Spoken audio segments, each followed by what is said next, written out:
ભાઈ માર્કેટ જતા હતા શાકભાજી લેવા માટે અને જો રસ્તામાં અચાનક જ વરસાદ ચાલુ થઈ ગયો તો હવે સેફ જગ્યા પર ઉભા છે નીલની મસ્તી અને અચાનક પ્લાન ચેન્જ થઈ ગયો શાકભાજી લેવા હતા તો નજીક તળાવ હતું તો તળાવ ફરવા માટે આવી ગયા આજે અહીંયા બહુ મસ્ત લાગે છે તો ભાઈ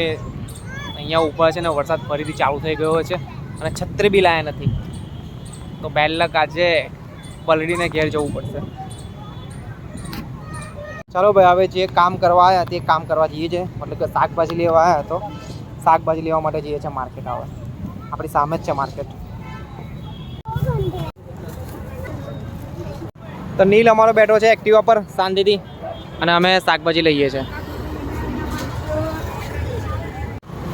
અને ભાઈ જુઓ પાણીપુરી ખાવાનું તો ભૂલાય જ ના ભાઈ શાકભાજી લેવા આવે એટલે દર વખત પાણીપુરી ખાવાની જ આપણે તો ચામુંડા ભેલ પકોડી પાસે આવી ગયા છે આપણા દેખો બંને જણા ઊભા થઈ ગયા